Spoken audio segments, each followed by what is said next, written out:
Warning, the following audio transmission is based on theory and is intended for entertainment purposes only. It's Doomsday and its affiliates will not be held liable for anything your dumbass does. Listener discretion is advised.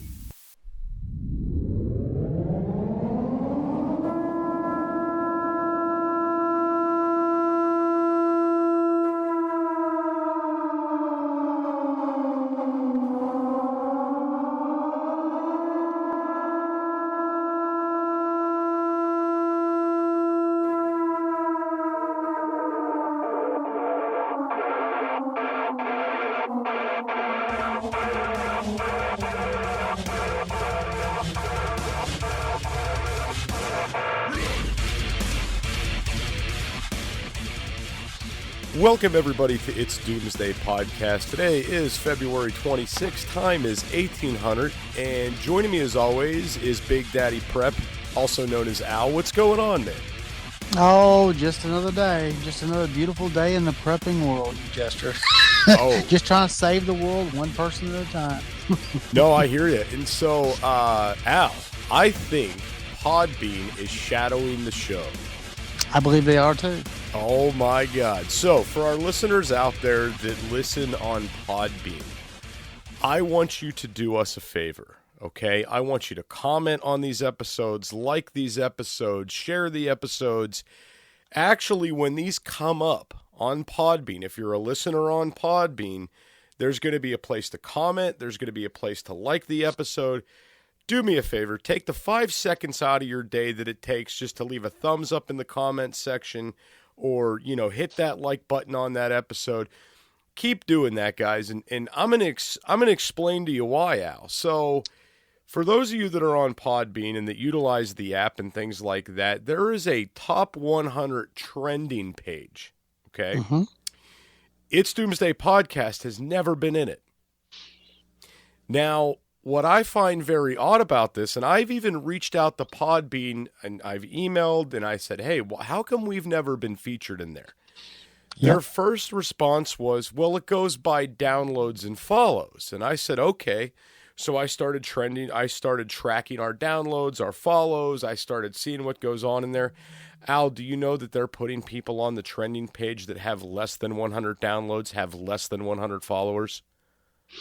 Yep. And you know what, Jester? This is a conspiracy theory on my part, but I'm going to say somewhere there's some money exchanged. Somebody's paying for this. Okay. I'm just telling you. I mean, when you guys meet downloads and shares as we do, yeah, we should be on the 100 for sure. I would, I'm not saying we should be there every week or every day, but I mean, we should be popping up on there every once in a while.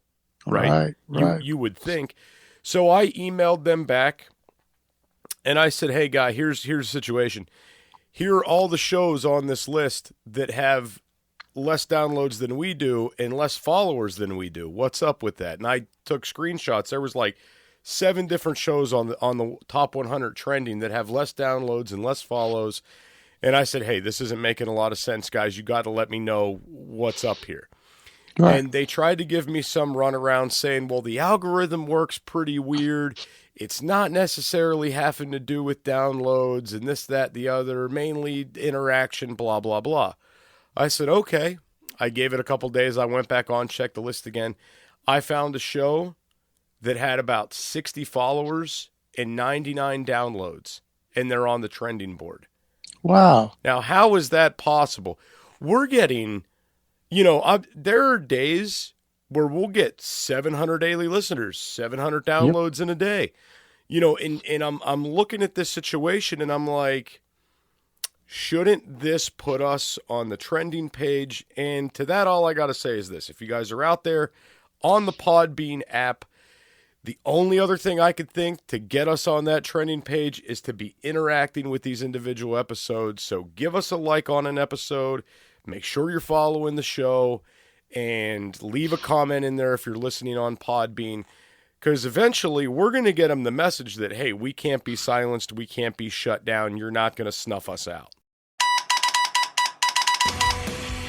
Hey, preppers, do you want 10% off survival food? Go to www.readywise.com and use code DOOM10 at checkout for 10% off all your survival food needs. Again, that's code DOOM10 at checkout at ReadyWise.com, DOOM10 for 10% off at ReadyWise.com. Right. Jester, as you're talking about this is exactly what I've been working on, a project. Other than, Jester and I work on different projects and we work together too. I've been working on a project that basically gets around the algorithms. It basically gets around the censorship. And I'm not comfortable talking about it yet, but I'm with you. The censorship and the pay to play, I'm not with it.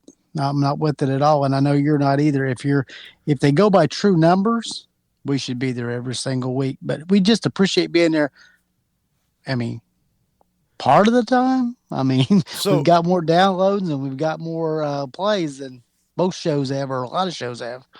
Right, and that's my whole thought process on this. And this goes for everybody. If you're not listening, on Podbean, if you're listening somewhere else, make sure to follow, make sure to comment, make sure to like, leave a review, all that good stuff, guys. It's greatly appreciated. It helps the show grow. And I'm going to tell you what, this show is kicking into high gear with the amount of downloads, new followers, things like that. We are really kicking into high gear, and the show's really becoming a lot more popular. And that's awesome. And it sucks when, me and Al and Jake, we're all putting all this work in, and it's like, how the hell are we not trending, and these shows that have no downloads and no followers are trending? How the hell does that work? And the only assumption I have is, Al, maybe what you said, you got to pay to play, or on the other hand, they don't like our message, so they don't want to put us out there. Right. It could be one of the two, but I guarantee you it is one of the two. That's me, So, I'm the conspiracy theorist, So right, yeah. And if Podbean's, if they're listening, if their customer service or any of the representatives at Podbean are listening, all I got to say is this: I've been with Podbean for 3 years. You guys have taken plenty of my money. You guys have gotten plenty of my money from my followers. Okay, so here's the reality. If I don't see shit fixed soon, we might just get hosted somewhere else. That's all I'm saying. Because I'm not going to keep up this. I'm not going to keep up this shadow game. To me, it's bullshit, and it's not something we're going to continue to deal with. Anyway, and Jester, there are other platforms out there. Oh, there yes, are others. Yes, there are. There are others. There absolutely are. And I'm going to go ahead and say this much: Podbean is like our number 2 with downloads. So, Apple's pushing us pretty hard, and that says a lot. Anyway, guys, to get into the show, it's Doomsday Podcast. Welcome in if you're new. Like I said, like the show, follow the show, share the show. Al wanted to get into leaving your preps behind. What are you going to do when you got to go and you can't take your shit with you? Right, or you're caught without your stuff. Jester, I'm going to tell you where this whole episode came from. Being a prepper, I'm kind of proud of the environment that we're around. And even in the prepping world, we hear these things about preppers. Well, if you ain't got your preps, you're not going to make it. Or what are you going to do when you get stuck and you ain't got your stuff? But I can tell you what, the greatest prep I have that I hone to a sharp skill is the one that's between my ears. It's not everything that I own or have or in a bag. So that irritates me. Every time I hear preppers or non-preppers say, what are you going to do when you get separated away from your Ready Wise food? Or you ain't got your soy, your water fit. What are you going to do? Well, I'm going to survive. I don't know what you're going to do. And that makes me mad. So this issue's been coming up for a while, and it irritates me. It makes me mad. So here's what I got today, Jester. The ways, and just some of the ways how I'm going to survive if I'm away from my preps, if I don't have everything that I normally would have just laid out for my survival. I think you and I and a lot of people in the prepping community, you could lay us down someplace and we'd be able to survive because we make do with what we have. So I want to throw a few things at you, okay? Number one, You have to answer yourself these questions. And here's the scenario. You get broke down in your vehicle, or you're at work and something happens that's terrible, and now you can't get home and you're stuck out. What if your boat breaks down and you end up alongside the riverbank and nobody's coming down there at nighttime? This happens a lot along big rivers. Nobody's coming. Nobody's looking for you. What do you do? Well, the first thing you don't do is you don't panic. Okay? Preppers don't panic. You have to ask yourself some questions. And Jester, these are my questions. I don't know how you approach your survival, but I would approach it like this. I ask myself a few questions like who, what, when, where, how, and why did this all happen? Who's with me? What has happened? Where are we? Which is one of the most important aspects. When do we expect that we might find someone or get out of this situation? How did it occur so we don't do it again to end up in this situation? Why did it occur? And a few other questions, but we won't go into those now. But those are the basics. You have to ask yourself. So as you're taking that time to relax, stop, and ask yourself these questions, it may keep you from having the same situation happen again. If you suffered an injury, or if you suffered something that happened to you that caused you to be away from your preps and be stuck, you don't want to do it again. So by asking yourself these questions, you basically keep yourself from going further in the hole. Now, Jester, I know you and I and everybody else has a different approach to things, but we know we have to cover basics. Okay. One of the main basics is, do you stay where you're at, or do you travel? Do you move? Do you go from where you're at? This is different than the bug in and bug out situation, because bugging in and bugging out is I have all my preps and I'm here. I don't want to leave, or do I need to leave because of the situation? When you're in a bad situation and you're separated from most of your material preps, the things you can put your hands on, like those great super tents that you've got, and those great sleeping bags, and all that water filtration, and all that food you got stuck back, and your axes, and everything that you've got for survival. When you're separated from that, you have to ask yourself, do I need to stay put to be rescued or found or whatever, or am I going to have to actually move? So that's a question that you have to, for your survival, you have to do an actual assessment. And I don't want to talk the whole time. So Jester, just in the little bit I've said, I want to stop for a second and see if you got anything to put in with it, because I understand this topic has me irritated because I hear this from people so many times in the non-prepping world and even naysayers in the prepping world. Hey preppers, check out Blackbeard Fire Starters. Go to www.blackbeardfire.com/doomsday and utilize code doomsday for 10% off your entire order at blackbeardfire.com. Okay, so first off, I think assessment of your situation is the biggest part of survival. Yep. Okay, you cannot make irrational decisions when it comes to this. And I think a lot of people who don't make it through these survival scenarios, it's because they're not thinking rationally, right? Their adrenaline's up. They're kind of going a little bit nutso, and it's hard for them to pull it back in and remain focused. So how you said, do I stay put? Do I go? What's around me? Who's with me? Things like that. I could tell you, all circumstantial. If it was me and my kids, first off, I'm gonna try to get us near a good water source and try to find a shelter. Those are going to be my two main concerns, right?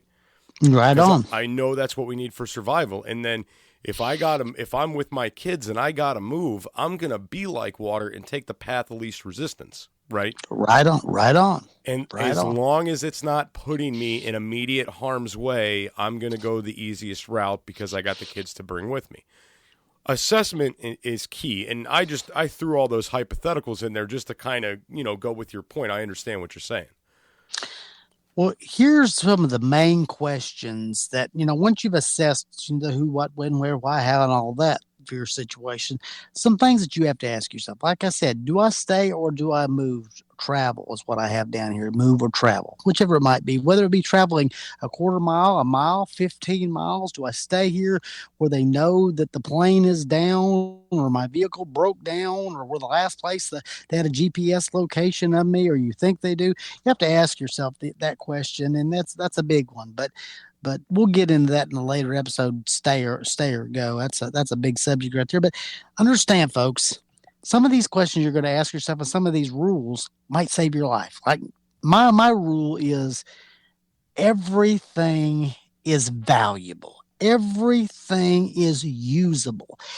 If you're in a survival situation and you're separated from the main part of your preps, maybe you just have just your go bag, or maybe you just have part of your preps in your pocket, because I keep preps in my pocket. I mean, lighter, a little bit of duct tape, a couple matches, a pair of eyeglasses, things like that. If you're separated from the main part of your preps, you have to understand everything is usable. Everything is valuable. Nothing is trash.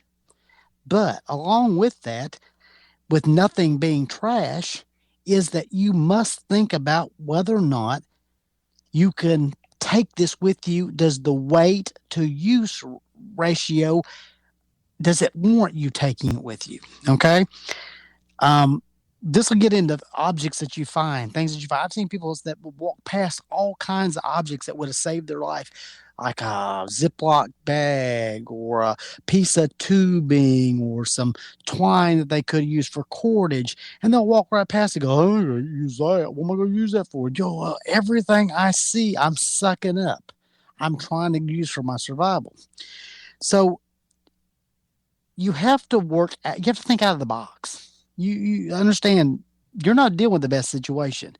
So everything that you do is an upgrade. If you have no cordage, but you run up on 5 feet of cordage, that's more cordage than you had.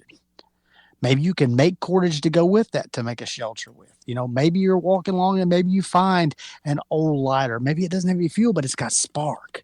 It's something that you can use to get to the next step. Folks, this is not about having everything perfect. Everything that you purchase from Academy Sports is perfect and it's in a drawer and you're going to be able to just survive the apocalypse. No, this is actual survival. So I take into consideration all different types of basics for your life. Like, what are the most basic things? Water, food, shelter, security, fire, and a method of travel if you have to leave. And then I break them down from there. But as far as your food intake, understand that the human body is recommended for a female, a lady, is 2,000 calories a day is the basics, is what you need. Okay, 2,000 calories. For a man, an average man is about 2,500. Now, people can argue that women need as much as hey, I'm just giving you the facts of what the interweb says. But 2,000 calories is basically what you need to continue with survival. Can you miss meals? Absolutely. Do you have to have 2,000 calories? No, to survive. No, people have survived on 20 calories a day. They've lost enormous amounts of weight, but this is the norm to go by. Okay, so 2,000 calories a day. Also, a norm for people to have water intake a day for a man is 15.5 cups of water a day, which is 3.7 liters of water, a fluid a day, basically water a day for survival. And for a female, it's 11.5 cups, which is 2.7 liters of water fluid a day. That's to sustain you in life, okay? But understand, don't get everything twisted in your mind and go, well, I've got to eat, but I don't have any water. Well, don't eat if you don't have water, because digestion takes a lot of water intake. So you have to weigh one from the other. You have to have water to survive. After 3 days of basically not having water, the body begins to shut down, organs shut down, and you die. It takes a lot longer. Your belly might be empty and you might be hungry. But 3 days of no food, you're not going to die. Not unless you're, insulin dependent or have some hugely different medical condition that I'm not able to help you with. So understand, you have to weigh and assess as you're going along. No, I agree with you. One thing I'd like to throw in there with the whole, a few days without food thing. So, I mean, you will survive. You're not going to survive well, right? When you get hungry, you go through food withdrawals. Your glucose levels could drop. So there are things there, but you should not die, right? Right. You should be fine if you're staying hydrated.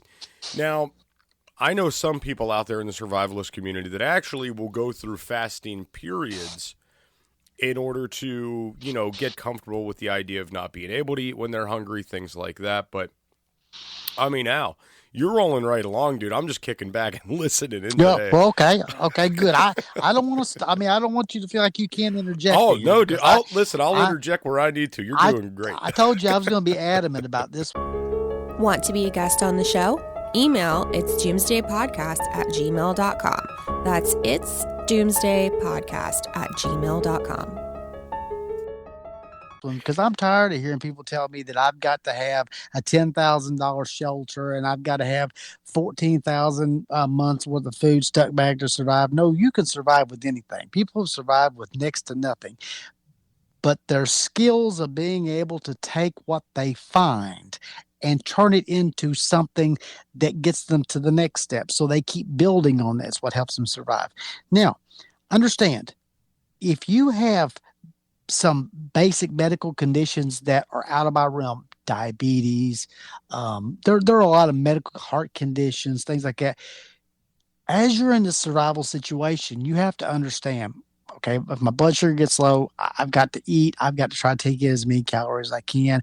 But, I'm insulin dependent. So that's a situation that really I can't help you with. I'm not a medical doctor. But I do know that people that have stressful situations, high blood pressure, that they have heart conditions, things, you can only go at the limit that your body gives you. Listen to your body, okay? If your body says, I'm overexerting myself, slow down. You want to make it to the next step. So I just want to throw that in there as an advisory, okay? So let's get to the basics, like water. Like we said, you could be broke down someplace where could be municipal water. There could be fresh water. There could be unknown water sources. But any of those water sources that you come up to could be contaminated. Just because it's water coming out of a quote-unquote faucet doesn't mean it's good water. It should be at one time, but it could have been there in the pipes or whatever container it's in for a long period of time. It could be contaminated. So you need to understand the filter. Well, I don't have my soy or mini with me. That's great. Okay. I mean, I understand that you don't have that. That's a fallback on. But you can also filter water using a t-shirt material, gravel, stone, small rock, things like that to build yourself a water filter. Building a water filter is not hard, folks. Okay. That doesn't mean you have we're not going to have the best Berkey 7-stage water filter here, but you strain most of the particulate matter out with a t-shirt. Maybe go through some sand to try to get as much of the particulate matter out and then boil. Well, how are you going to boil yourself? Well, you're going to boil the water out. How are you going to boil it? Well, that's because of fire. Okay, that's another one of our basics that we know we have to have. So we're going to have the 2.3 liters or the 3.7 liters of water a day, whatever you can possibly get. So as you're getting this water and you're straining it out, you try to get all the particulate matter out, or you go, well, it's clean, but to come out of this, but I don't know if I trust it. I need to boil. Okay, let's start a fire. Starting a fire is not a big thing, folks. I mean, it's one of the most rudimentary things that human beings have been doing for millions of years. So what do you need? Right, but you know what, Al? They've trained us to be so complacent to use the microwave, use the coffee pot, use the stove. Well, actually, I take that back. Don't use the stove. Go to McDonald's.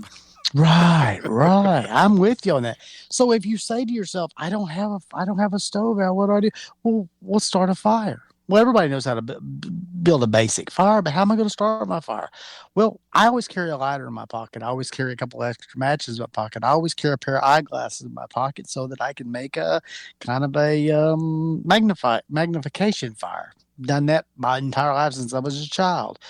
There are other ways, by using a battery post and some steel wool or a battery post and a very thin wire. Anything that gets a spark going with a dry, tender type of situation here, maybe something like cotton wax, petroleum jelly.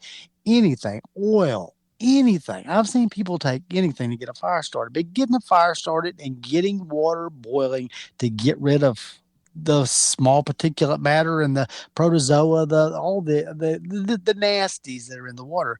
That's number one, because, hey, guess what, Jester? We've started a fire. We've got water in us. We didn't have all our supplies. Now, you say fire. Well, what else is fire good for? Well, fire is good for a lot of things. It's good for warmth. It's good for security. It's good for signaling others. But the one thing that's the most important to me that it's good for, you know what that's for? It's putting you in a good mental state, because your mental state when you're trying to survive is more valuable than anything you'll pick up off the ground. Your will to want to survive, fire. Yes. It's one of the most basics. It's rudimentary. It's ingrained in our soul. I'm telling you, and I mean, it's that morale booster, man. Sitting around a fire, warming up your hands, warming up your feet. You know, it's that whole. I don't know what it is. There's something. How you said it's like ingrained in you. Like, yeah, absolutely, 100% agree. Right. You take 12 people, put them out in a situation, give 6 fire and 6 without fire, and within 48 hours, the 6 without fire, you look at their mental state compared to those that were able to make fire. Complete difference between wanting to just fall down and die and saying, hey, I'm here. I'm going to make it. I'm surviving. Fire is that one key. So let's talk about food for a second. We said we needed about 2,000 calories to 2,500 calories to live a day. If we don't have that, that's fine. Maybe you have a food ration. Maybe you only had that sandwich you had from lunch and a bag of chips. Maybe you had a couple candy bars in the glove box. Maybe you ended up in a situation where you had a vast amount of food, but you don't know how long you're going to be going and how much can I take with me.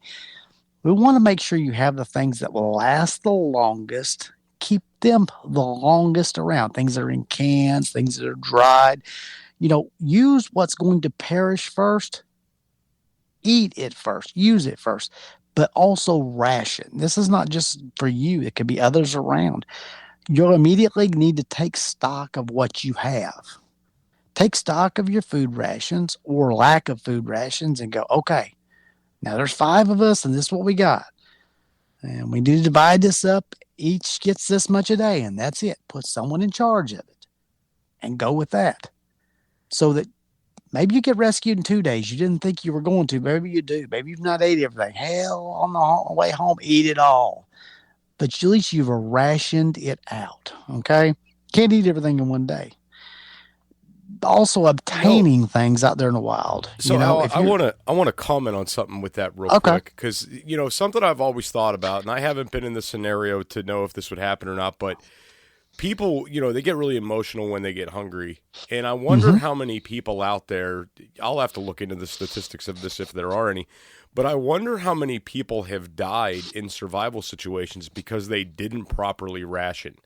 Because they got so excited to eat something, they didn't think about, hey, let's ration this out to make it last a week or two, and they just shoved it all down and ate it real fast and then ended up dying because, they didn't stretch their food source. Hey preppers, check out Blackbeard Fire Starters. Go to www.blackbeardfire.com/doomsday and utilize code doomsday for 10% off your entire order at blackbeardfire.com. I would find that happen more nowadays than it used to, because people used to have control and understood rationing. In today's society where everything is instant gratification, most people would say, screw it, I may die anyway. I'm going to eat this and enjoy my life. Okay, well, that's great, but you're going to be hungry 3 days from now. So that mentality of those who prepare has to be, I need to save something for a rainy day. That's always been my mentality. So try to ration things. And if you have someone with you that doesn't want to do that, you may have to actually be the bigger person and say, no, we're going to ration this. You're not going to die by not eating everything we have here today.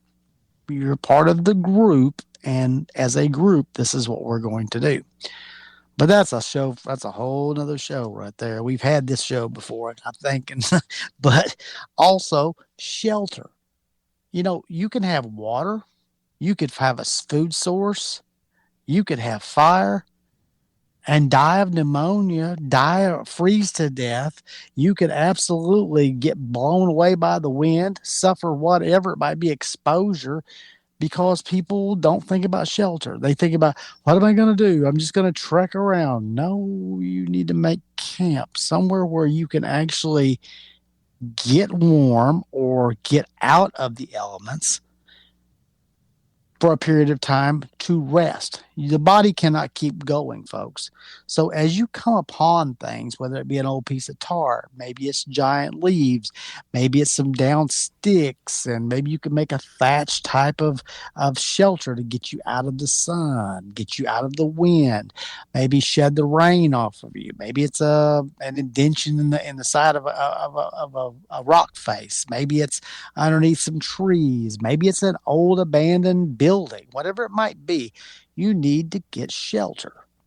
So I want to comment on that too. So one thing is, like, I know a lot of people that run in these circles, a lot of us suffer from insomnia. It's hard for us to sleep at night. Well, imagine sleeping at night in a high stress scenario out in the woods somewhere, or possibly in some kind of urban environment during like destruction or chaos, or right after a disaster happened, or right after you've lost a loved one.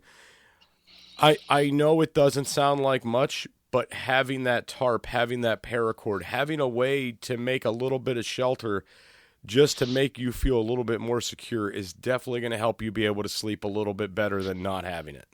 Righto. The worst of these situations is that you're wet, you're cold, you've had no water, you have no fire, and you're exposed to the elements. But as you're going along through your journey, whatever it might be, there's going to be things laying around that you're going to pass by. If you pass by something that you could use later on down, you're going to kick yourself in the hind end for that. So as you're going along, you have to go, well, can this help me? And is this small enough, or is the worth of this enough for me to take it with me? You have to constantly have your head on a swivel. You have to constantly be thinking, not thinking in the box. If you find an old container, maybe it's an old Coca-Cola bottle or an old glass bottle or plastic bottle, whatever it might be, you go, oh, it's just trash. No, it's not trash. That's a vessel to put clean water in. That's a way to make a filter to filter dirty water. That's a way to boil maybe a cup full of water at a time to be able to actually get clean water. You have to think out of the box, folks. And then there's two other things that are very important to me, and that's security. Okay, number one, security. Not just security from others, security from animals. Let's just say you're in the middle of nowhere. A nasty, mean dog comes up on you, intends to do harm to you. A stick, a rock, anything might save you from doing something. You don't ever know. It could be a bear, a wolf, anything, a snake. Maybe you just need to beat the ground to make sure there's no snakes or anything underneath you. These items that you pick up, what's a stick and a rock? Come on, God gave them to us for free. Use these, implement these. Maybe you need to make something out of, maybe a sharpened stick, anything. But you have to constantly be thinking about, I need to protect myself from others. This is not like you've got an M16. It might help you. A lot of these situations, Al, I always go back and I think like kind of this Native American way to where they didn't have stores, they didn't have a Walmart. Right. They weren't able to just buy something pre-manufactured. That's what it was. Find the right wood, make your own arrows, make your own spears, find the right rocks, make your own arrowheads, make your own spearheads. That's that bushcraft style mentality, or just the idea in general of, having this MacGyver mentality to be able to take some piece of garbage and turn it into something useful for survival. That's that mentality to have. Hey preppers, do you want 10% off survival food?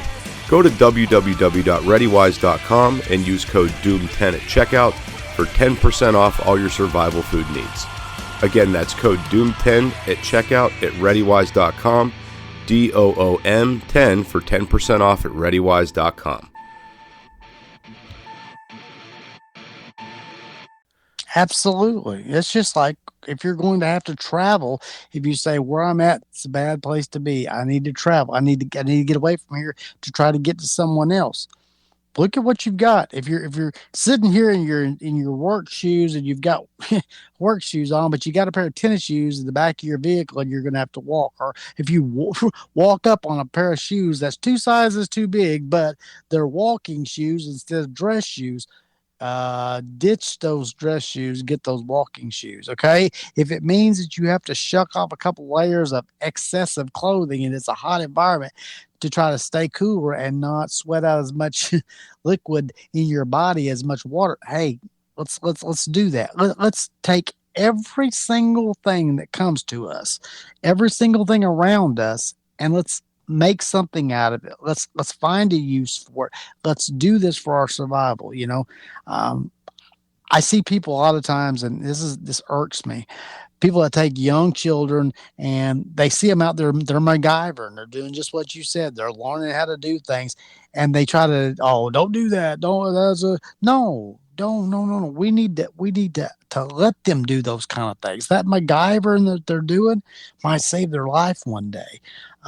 Nothing makes me feel better than to see someone who doesn't know how to do bushcraft, that doesn't know how to necessarily do certain things, try to pick up on how to do. Well, how do I do this? Well, how do I do that? Well, how do I sharpen my knife if I don't have a knife sharpener, if I've just got a rock? Or how do I? Yeah, that's a great skill. Learn to do that because it might save your life one day.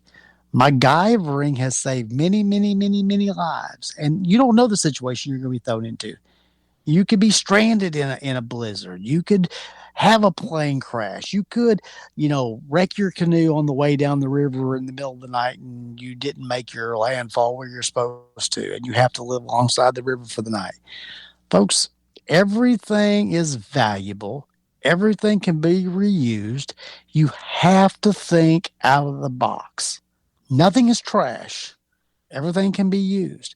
I hear people say, well, this is no good to me. Was it fabric? Yeah. Okay. Well, is it not a man-made fabric? Well, it burns. It'll start a fire, won't it? Okay. Yeah. What about that tie? Well, that tie could be cordage to tie something up with, or possibly have to splint a leg, or anything can be used, folks. So I hear people all the time say, well, you preppers could only make it if you living in your bunker with your, all your stuff. No, that's not true.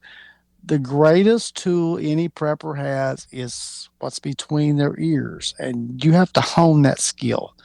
And this show may not be the usual show that we do that gives you gobs of information about this, and this, but this is a thinking show. You have to think out of the box for your survival. If, as Jester and I have said since the very beginning, getting from A to B and then B to C and then C to D is the goal. Make it one step further. Drag more people across the line. Get to the next day. Then you can plan from there to get to the next day. Nothing can be wasted in a survival situation.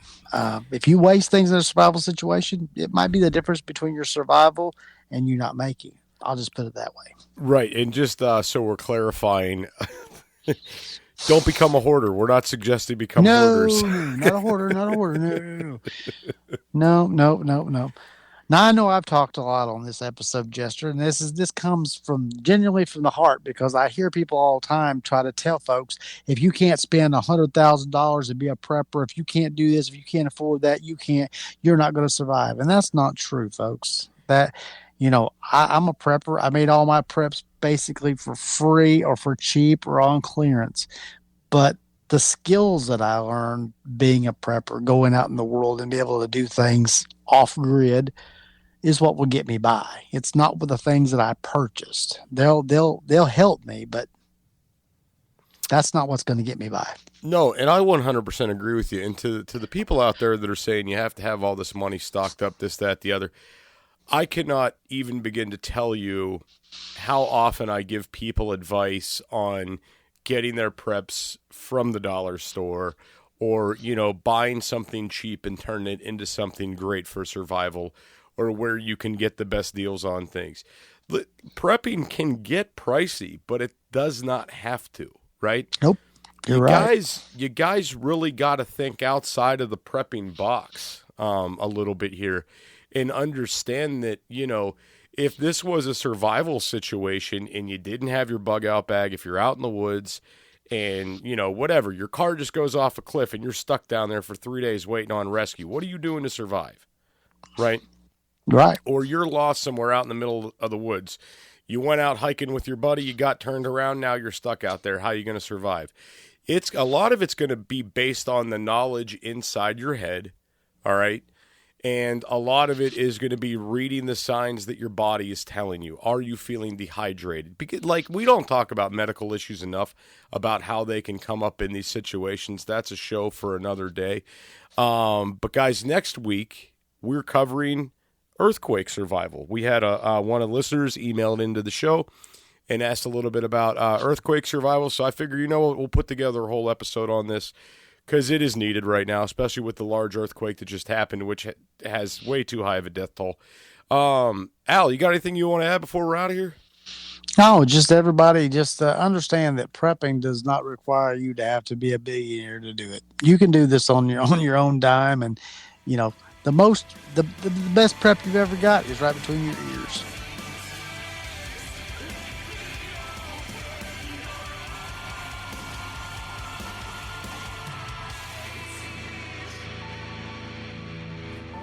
This is an emergency action message.